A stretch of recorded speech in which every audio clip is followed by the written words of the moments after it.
I get it, you two are serious, so let's go for a divorce, shall we? Are you okay with that? Yes. Thank you.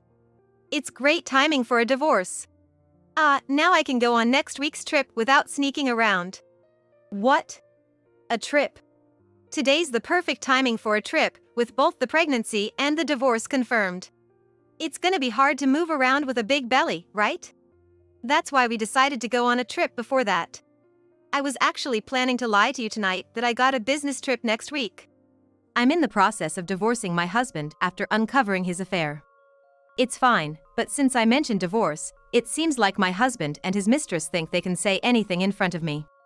They started blabbering about the trip and even the lie they were planning to tell just to go on it. Their baffling actions continue even after that. What's this? Having decided to divorce, I left the house and was temporarily living in a hotel. There, an envelope addressed to me arrived. When I opened it, there was a filled-out divorce form. I understand they want to divorce quickly, but to deliver it during a trip?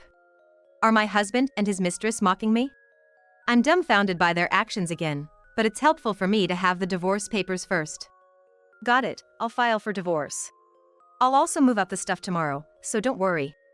I decided to make these two, who take infidelity and divorce lightly, realize the severity of their actions. I'm Jennifer, a 36-year-old pharmacist. At my age, people often assume I've been married for a while and have quite grown-up kids. However, I'm actually a newlywed, not even a year married to my husband Kevin. Everyone called my marriage a miracle, and I agree. The miracle isn't just that I got married at this age, but also that my husband, 10 years younger and handsome, was part of it. I proudly showed his photo when announcing our marriage. Such a young husband and an older lady like me met at work. I'm not particularly outgoing, and there are many women in my workplace. Most of our pharmacy's customers are elderly, so young men seldom visit.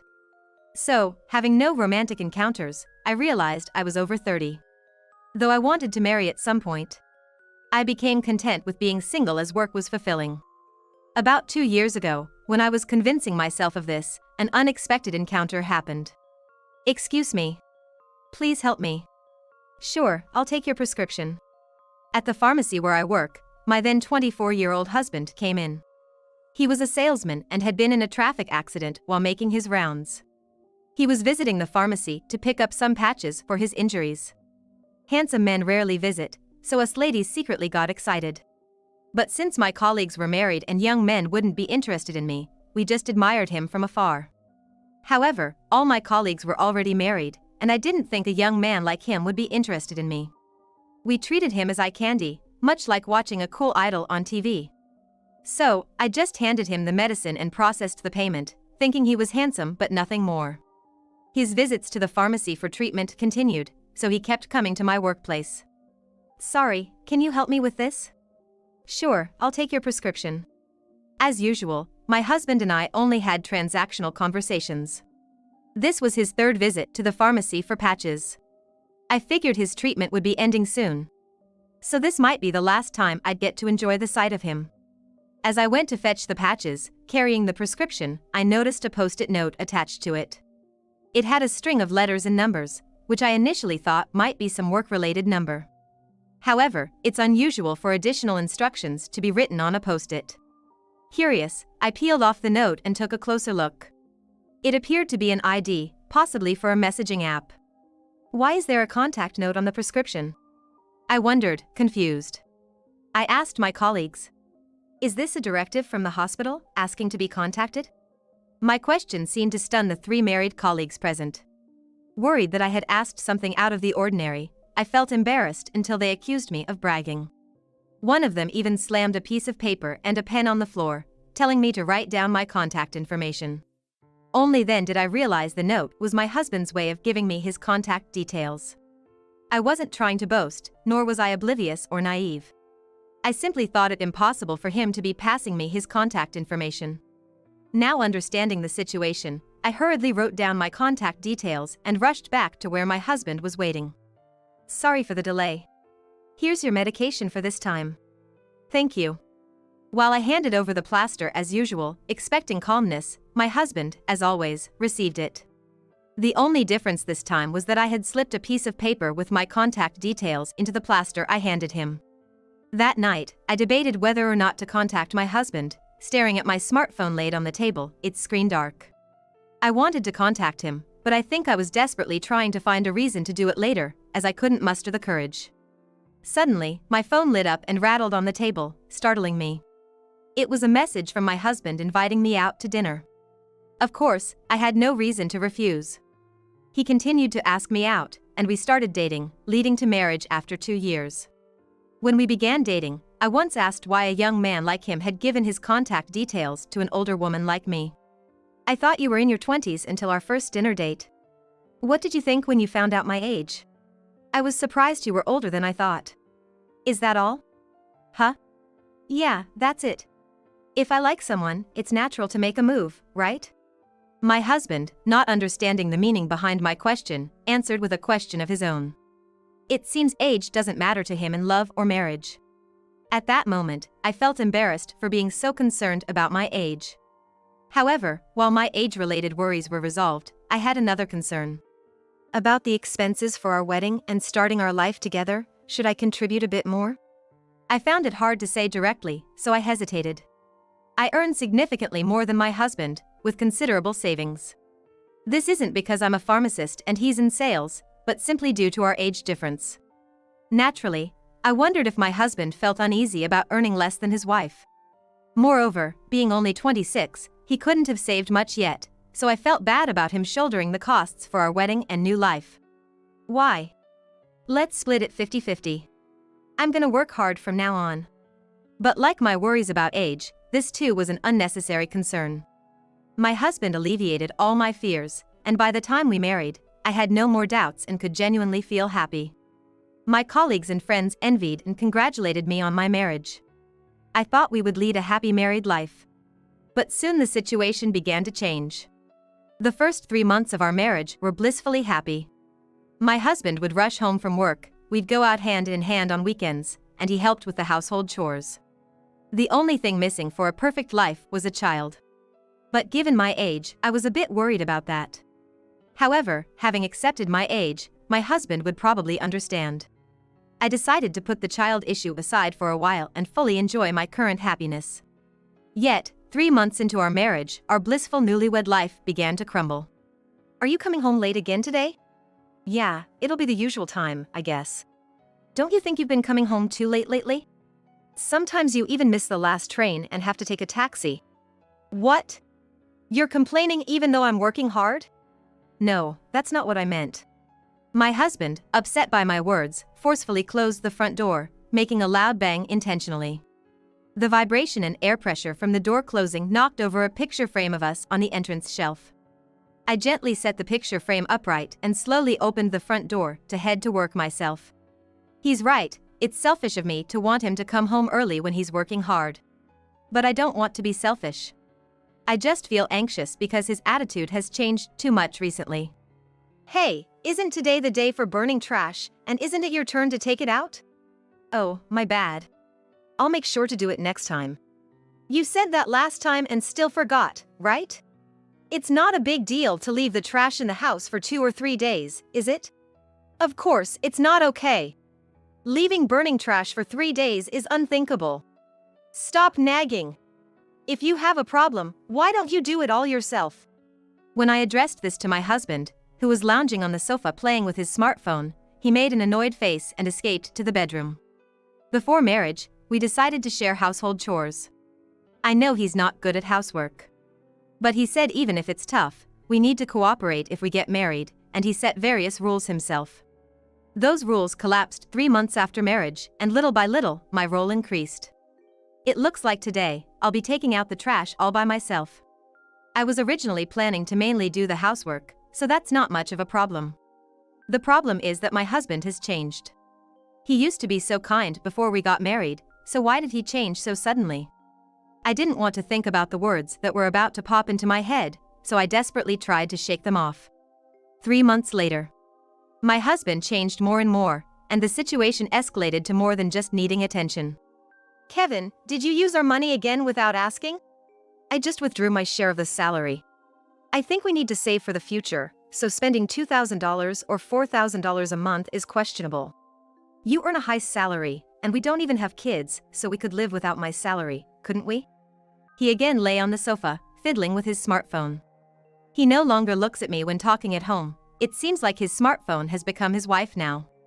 It's not me who's always with him, but his smartphone. Stop looking at your phone all the time and look at me when you're talking. Stop nagging me. Don't talk like my mother. My husband, without taking his eyes off his smartphone screen, walked past me and went into the bedroom. I'm at my wit's end with my husband, who has even stopped contributing financially to the household. Naturally, he continues to come home late every day, and on weekends, he goes out alone, no longer spending time with me. Could it be that he's bothered by the fact that I earn a higher salary? And is he frustrated because we're struggling to have children? I reflect on whether I should have been more considerate towards my husband instead of taking his words for granted. But this reflection soon proved to be unnecessary. A few days later, I was at a cafe, invited by a friend. It was a beautiful day with a clear view into the distance.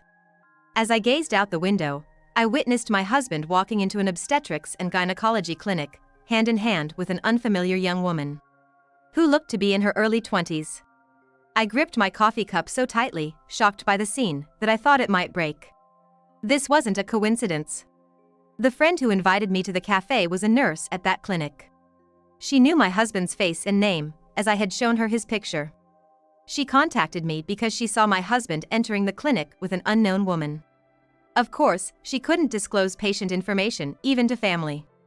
So, she called me to a cafe with a view of the clinic, suggesting I casually look out the window.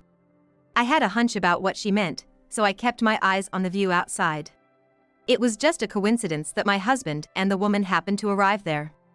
I wanted to confront them at the clinic, but causing a scene there would be inappropriate. There was also a chance that my husband was simply accompanying a female acquaintance for some reason. So, I decided to wait outside the clinic for them to emerge. After my friend left, I waited alone for about an hour in front of the clinic.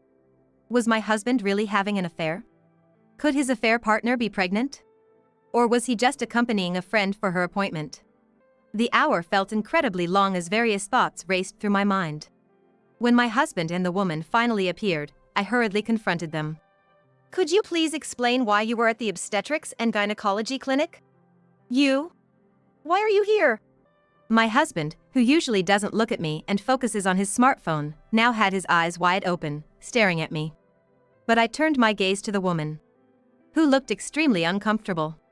Though it wasn't confirmed yet, I braced myself for the possibility of my husband's infidelity. Can't talk here, let's move over there? I pointed to the cafe where I was just with a friend and moved to the shop with my husband and a woman. Even after entering the shop, I didn't start talking right away. To calm myself down, I ordered the same coffee I had an hour ago. I remained silent until the coffee arrived, so my husband and the woman couldn't talk either, both looking anxious. They must have felt intimidated by my silence. When the coffee arrived at the table, I took a sip and finally opened my mouth. What's the relationship between you two? Since my husband always seemed annoyed by my conversations, I decided to jump right into the main issue. At 26 and young, my husband could find relationships anywhere, so I wasn't interested in how or where they started their affair. I could tell when they began their relationship from the changes in my husband's behavior. I only needed to hear the outcome. Well, my husband stammered at my question, obviously flustered. At this point, it seemed clear. The woman sitting next to my husband was his mistress, and the person on the other side of the smartphone he was always on was her. His late returns, not going out together on weekends, and not contributing money to the house were all because of this affair. In my mind, the affair and my husband's changes linked one after another. So you've been to the gynecologist, are you pregnant by any chance? Well, My husband fidgeted, unable to answer. Frustrated with no answers from him, my irritation grew, and I drank my coffee faster. Just as I was about to give up and demand a full confession, not my husband but his mistress spoke up. You've been caught, no running away now, we have to clear things up. But, still. Nice to meet you. I'm Katie. Kevin and I are dating. The last test wasn't conclusive, but today they told me I'm 6 weeks pregnant. Stunned by the mistress suddenly revealing the truth, my hand stopped midway as I was about to drink my coffee. Her eyes were serious. She probably saw me as a wall to overcome or a final boss to defeat for her relationship with my husband. Her seriousness was clear, but to me, it just seemed like a brazen admission. Also, hearing her words, my husband seemed to gain misguided courage and started to open up as well. "We're serious about this. I feel really bad for you, but can you divorce us for our sake?" Kevin, thanks for being clear. But you know, it's going to be tough, right? Divorce, childbirth, starting a new life, there's a lot to deal with. I'll be fine as long as I'm with Kevin. With my husband acting like the tragic heroine, I almost feel like I'm the final boss for them. I know he's head over heels when he falls in love. But in marriage, if you find someone new, there's a proper way to handle it. I glanced out the window at the obstetrics clinic and sighed. It seems age does matter in marriage. This isn't to say age gap marriages are bad. It's just that marrying someone with the emotional maturity of a child requires caution. With the affair and her pregnancy out in the open, I'd rather be the one asking for a divorce. But their attitude, like they've done nothing wrong, is infuriating. I can't stand the thought of them defeating the final boss and having their happy ending. I need to let them know how serious their actions are. First, I have to tell them I'm open to divorce. "So, I see you're serious. Let's go ahead with the divorce." "Really? Thank you so much." They hugged and celebrated loudly, drawing stares. I wish they'd remember this is a cafe. I'm embarrassed. Good timing with the divorce. Yeah, now we can go on our trip next week without sneaking around. Trip? What trip? It's a perfect time with the pregnancy and divorce confirmed. We thought we should travel before Katie's belly gets too big. I was gonna lie to you tonight that I had a business trip next week. I almost dropped my cup, my hand going limp. They think now that I've agreed to divorce, they can say anything in front of me. They blabber on about their trip and lying to me to make it happen. We're getting divorced, right? Aren't there things to discuss? Can't you cancel the trip? That's a bit. Really? You're going to make us cancel? Let us have this trip. I sighed, the biggest one in my life. They're more concerned about their trip than the divorce. Do you understand why we're divorcing? It's because of you too. Let's just decide quickly then. What do we need to decide? Quickly? Well, it's about dividing assets and your affair's compensation, I guess. The apartment's rented, so one of us has to leave, but I'm not staying. I'll move out. How much is the compensation for the affair? Katie, can you look it up? Told by my husband, his mistress took out her phone and began looking up compensation for affairs. What a casual discussion. However, I decided to watch them with a warm eye, to let them realize that divorce isn't as easy as they think. The internet says it's between $10,000 and $60,000. That much? Can we settle for $10,000? I'm not a legal expert, but that seems too low. We can decide on the compensation after the divorce. First, let's talk about the house and money since it affects our lives after this. Right. You're moving out of the house, right? Then, Katie and I will live there. I'll move out right away then. I'll move my stuff while you two are on your trip. Next is dividing the assets. It's mainly our savings, right? We haven't been married long, so half each sounds fair? Sounds good, let's do that. I internally smiled as my husband said exactly what I wanted him to, without much effort on my part. This is why divorce discussions aren't supposed to be rushed. To formalize our conversation, I borrowed some paper and a pen from the cafe and drafted a simple document. It stated our agreement to divorce. The reason being my husband's affair. And our decision to split our assets. Unaware, my husband signed my handwritten document. Such a document does have legal weight, so I carefully took it from him without folding it.